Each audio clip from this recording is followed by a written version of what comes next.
تشریف فرما ہے اور تمام اشاکان سرکار غوث اعظم بھی تشریف فرما ہے۔ میری دعا ہے رب ذوالجلال اپنے محبوب کریم رؤوف الرحیم صلی اللہ علیہ وسلم کے صدقے، سرکار غوث اعظم کی غوثیت پاک کے صدقے ہم سب کے حال پر کرم اور فضل فرمائے۔ ہمارے مسلمان فلسطینی بھائیوں کے حال پر بھی رب ذوالجلال خصوصی کرم اور فضل فرمائے۔ اور آج ہم اس جامعہ کے اندر بطور خاص، ویسے تو یہ ہمارا ماہانہ درس قرآن کریم اور کلام شریف کا پروگرام کنٹینیو جاری ہے، اور آج اس کو خصوصیت یہ حاصل ہے کہ یہ بڑی گیارہویں شریف ہے، اور اس کے اندر کیونکہ آپ جانتے ہیں نا کہ جس ولی کا جب عرس ہوتا ہے نا، عرس عربی میں لفظ ہے اس کا، ہماری عرف میں کہتے ہیں شادی کو، عرس شادی کو بولا جاتا ہے۔ تو جس اللہ کے ولی کا سالانہ عرس مقدس ہوتا ہے تو ان کا فیض اس اللہ کے ولی کی طرف سے روحانیت اور جو فیوز برکات ہوتے ہیں ان کے عروج پر ہوتے ہیں، اور آپ بڑے خوش نصیب ہیں بچوں سے لے کر بڑوں اور بزرگوں تک کہ آج آپ بغداد شریف سے ڈائریکٹ سرکار غوث اعظم کی بڑی گیارہویں شریف کے اس موقع پر، اس کے مقدس کے موقع پر آپ سرکار غوث پاک کے فیوز و برکات کا حظ وافر آپ سمیٹ رہے ہیں۔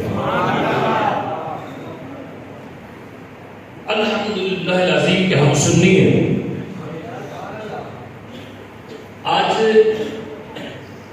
وقاص بھائی نے جو سما باندھ دیا ہے، مجھے اب زیادہ تکلف نہیں کرنا پڑے گا آپ کو، یا چونکہ آپ ماشاءاللہ انہوں نے پہلے ہی زرخیز آپ کے دلوں کی زمین عشق سرکار غوث پاک سے زرخیز کر دی ہے۔ سبحان اللہ۔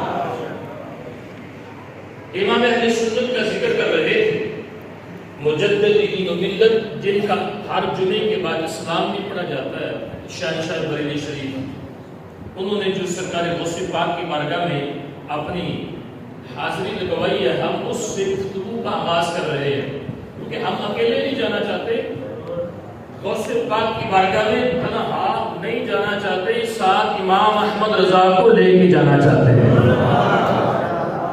فرمایا واہ کیا مرتبہ اے غوث ہے بالا تیرا، واہ کیا مرتبہ اے غوث ہے بالا تیرا، اونچے اونچوں کے سروں سے قدم ہے اعلیٰ تیرا، اونچے اونچوں کے سروں سے قدم ہے اعلیٰ تیرا، سر بھلا کیا کوئی جانے کہ ہے کیسا تیرا، سر بھلا کیا کوئی جانے کہ ہے کیسا تیرا، اولیاء ملتے ہیں آنکھیں وہ ہے طلبہ تیرا، یعنی اولیاء کرام غوث پاک کے قدموں کے طلبے دیکھنے کے لیے اپنی آنکھیں ملتے ہیں، یعنی دور سے چیز دیکھنی ہو نا کوئی تو بندے کو دھندلا سا نظر آئے تو آنکھیں ملتا ہے، پہلے آنکھیں صاف کرتا ہے۔ امام احمد رضا کس چوٹی پر بول رہے ہیں کہ سر بھلا کیا کوئی جانے کہ ہے کیسا تیرا، اولیاء ملتے آنکھیں وہ ہے طلبہ تیرا، تجھ سے در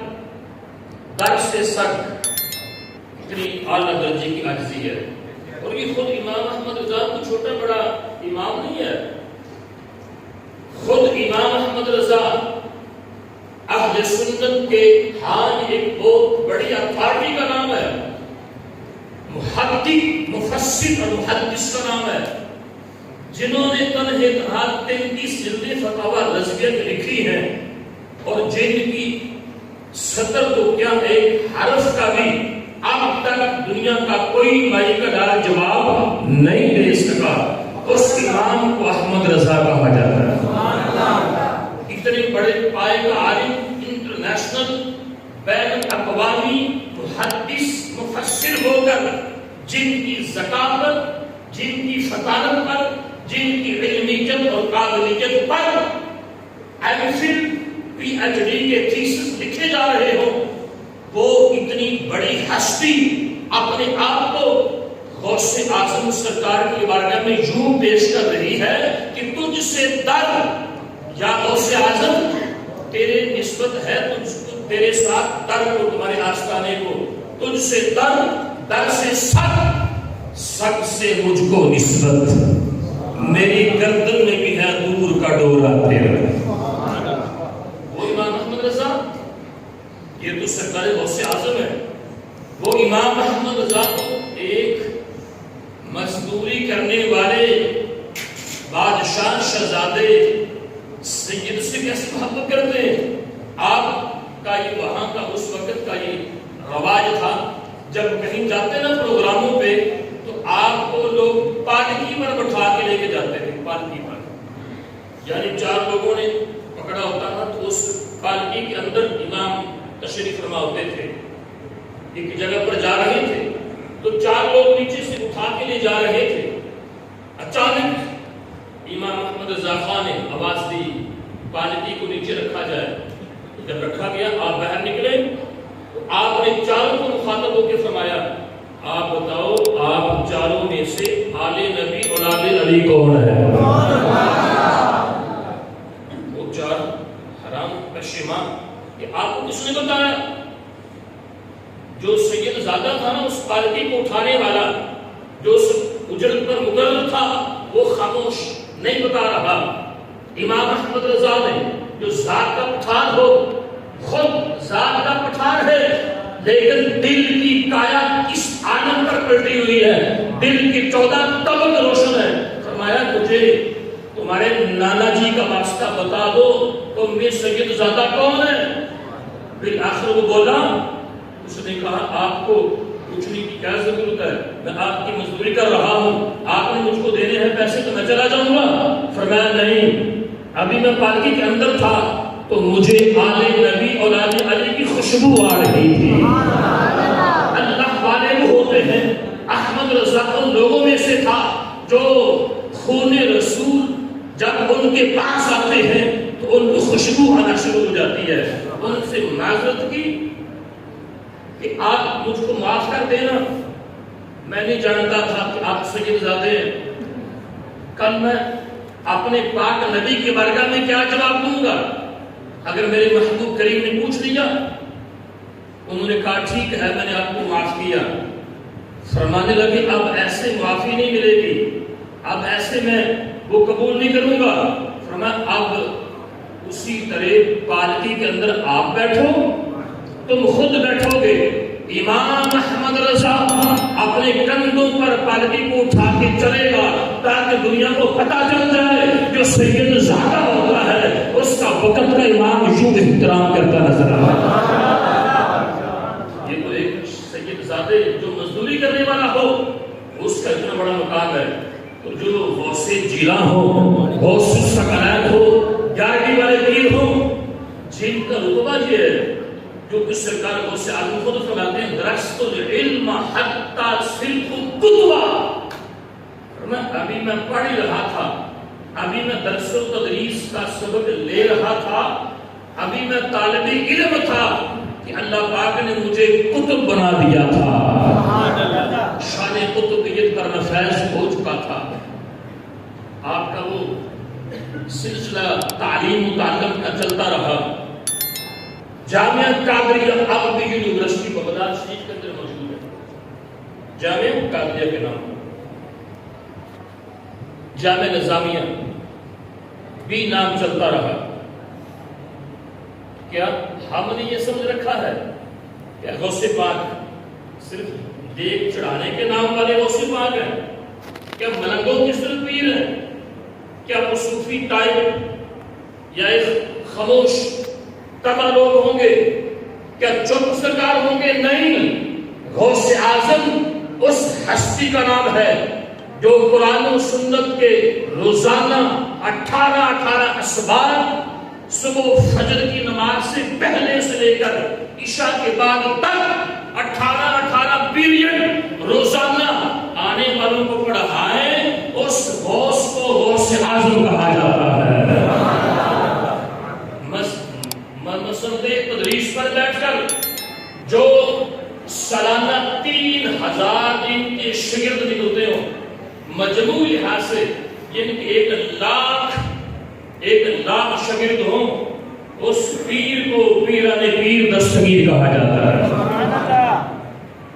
سلطان صلاح الدین ایوبی فاتح بیت المقدس، یہ بھی غوث اعظم کے مریدوں میں شامل ہے۔ امام ابن زکی، جنہوں نے مسجد اقصی کے فتح ہونے کے بعد پہلا جمعہ خطبہ دیا تھا، اس امام ابن زکی کو غوث اعظم کا مرید کہا جاتا ہے۔ یعنی آپ کو بتانے کا یہ مقصد ہے کہ ہم نظریاتی طور پر ہم علم میں اترے۔ علم کا اس وقت رجحان ہے، دنیا دلیل مانگتی ہے۔ اپنا نظریہ مضبوط کرنے کی ہمیں ضرورت ہے۔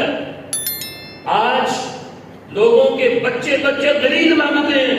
ہمیں پتا چلے کہ ہمارے غوث اعظم صرف دیگوں والے پیر نہیں ہیں، ان کا باقاعدہ مدرسہ تھا جو لوگوں کو پڑھاتے بھی تھے، لوگوں کو سکھاتے بھی تھے۔ یہ تو تھا ان کا درس و تدریس کا مسئلہ۔ اور اس کے علاوہ عوام الناس کے لیے کیا رکھا تھا؟ یومیہ بیس پر غوث اعظم کی مجلس پاک کے اندر 70,000 لوگوں کا مجمع ہوا کرتا تھا۔ یہ کہیں عقل سے اوپر تو نہیں باتیں گزر رہی، کہہ دو سبحان اللہ۔ اب میں یہ مائک بھی ہے، لاؤڈ سپیکر بھی ہو اور زور بھی لگا رہا ہوں، پھر بھی آواز پہنچے گی بڑی مشکل سے۔ غوث اعظم کی پہلی کرامت ڈیلی بیس پر، یومیہ بیس پر پہلی کرامت یہ ہوا کرتی تھی، جیسی آواز بغیر ساؤنڈ سسٹم کے پہلے بندے کو سنائی دیتی تھی، ایسی آواز 70,000 والے بندے کو آخری صف کے اندر دکھائی دیتی تھی۔ جیسا پہلا بندہ سنتا تھا ایسے آخری بندہ سنا کرتا تھا۔ یہ غوث اعظم کی آواز میں رب کریم نے ایسی تاثیر فرما دی تھی۔ غوث اعظم سرکار کی بارگاہ کے اندر ہم خراج تحسین پیش کر رہے ہیں۔ آپ کے مجلس کے اندر فقط عوام الناس میں سے لوگ نہیں آتے تھے، اس میں ناوی ہوتے تھے، صرفی ہوتے تھے، فقیہ ہوتے تھے، محدث، مفسر، محدث آیا کرتے تھے، اپنے ظرف کے مطابق نوٹ کرتے تھے، کرتے جاتے سرکار غوث اعظم جان فرمایا کرتے۔ ایک مرتبہ محدث ابن جوزی آ گئے۔ محدث ابن جوزی بہت بڑے محدث گزرے، پہلے غلط عقیدے پر تھے، جب دل کی کایا پلٹنے لگی نا تو کسی نے بتایا چلے غوث اعظم کی بارگاہ میں، سنا ہے بہت بڑے غوث ہیں، بہت بڑے عالم ہیں۔ انہوں نے دل میں یہ ارادہ کیا کہ ہم ایک آیت کی تفسیر غوث اعظم سے پوچھیں گے۔ 14